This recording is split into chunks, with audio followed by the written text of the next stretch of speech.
While the world has been obsessing over whether central bank digital currencies are the future, Africa's oldest republic quietly built a national digital payment system from scratch in 73 business days, not years, 73 days, ladies and gentlemen. The Central Bank of Liberia didn't wait for permission. They didn't wait for the IMF to write a framework. They just built it. And guess what? It's already moving billions. Now, ladies and gentlemen, here's where we have to understand the starting line. Liberia is not Nigeria. It is not Kenya. This is a country of roughly 5.5 million people, where until recently, if you wanted to send money from an MTN mobile wallet to an Orange mobile wallet, same country, same street, the transaction simply failed. You maintained accounts on both networks. You carried cash between them. That's not a financial system. That is a logistical headache dressed in a SIM card. And the banking sector concentrated in Monrovia.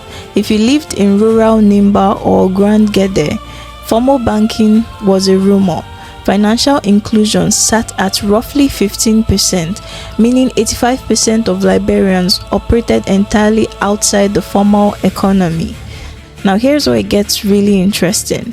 Instead of waiting for traditional banks to build branches in every village, which, if we're being honest, ladies and gentlemen, was never going to happen, Liberia asked a different question. What if we skip the banks entirely? December 16th, 2025, President Bukai formally launches something called the Inclusive Instant Payment System, branded Na-Na.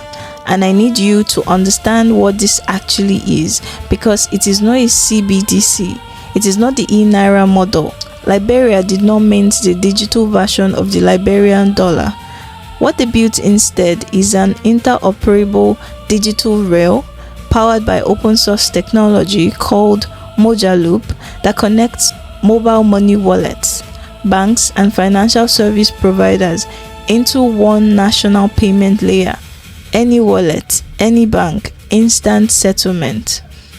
Deployed in 73 business days, Africa Nether provided technical support. The central bank governor, Henry Samoy, led the charge, and within months, transaction costs were capped below 1%. For context, ladies and gentlemen, traditional remittance corridors in West Africa routinely charge 8 to 12%. Liberia just slashed that by an order of magnitude. Do you understand what that means for a market woman in Ganta who needs to receive payments from a buyer in Monrovia? Do you understand what that means for a farmer who can now receive government payments directly to a mobile wallet? No middleman, no envelope, no the money got lost somewhere. Now, ladies and gentlemen, this is where we have to be honest. The system is barely a year old, but the trajectory is telling. By the time Na-Na launched, Liberia already had more than 11 million registered mobile wallets. This is more than double the population because people maintain multiple accounts across networks. Mobile money transactions in US dollars alone hit 3.47 billion in 2024. The finance minister, Augustine Ngafuan, recently confirmed that Liberia reached 52% account ownership by late 2024, surpassing the government's own 50% target.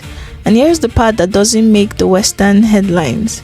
Orange Liberia and ZTE installed 128 solar-powered LTE sites across rural areas in 2024, bringing connectivity to more than 580,000 Liberians who had never been online. Internet penetration jumped from 19% to over 32% in 5 years. You cannot have digital financial inclusion without digital infrastructure. They built both simultaneously. But guess what?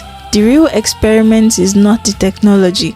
The technology works. The experiment is whether a post-conflict, resource-constrained African states can bypass the legacy banking model entirely. No waiting for Barclays or EcoBank to build branches and go straight to a digital-first financial architecture. If Liberia pulls this off at scale, ladies and gentlemen, it rewrites the playbook for every small economy on the continent. Now, here's where it gets really juicy.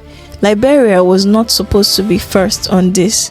The smart money was on Nigeria with the e-Naira, or Ghana with the ECD, but the e-Naira has struggled with adoption. Ghana's ECD is still in pilot. Liberia, ladies and gentlemen, Liberia deployed a working national payment system in less than 3 months by choosing interoperability over novelty. They didn't try to invest in a new currency. They connected the ones people were already using.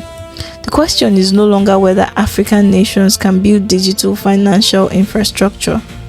The question is whether the old model, branch-based, bank-dependent, urban-centric, even makes sense anymore.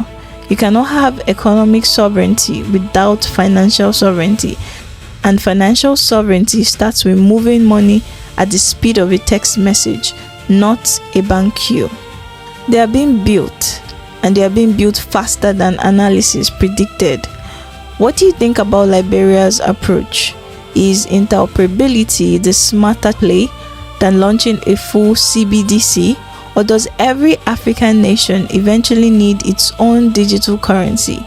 Do let me know in the comment section below. Representing A2 Risk Flow, thank you, and I'll see you in the next one.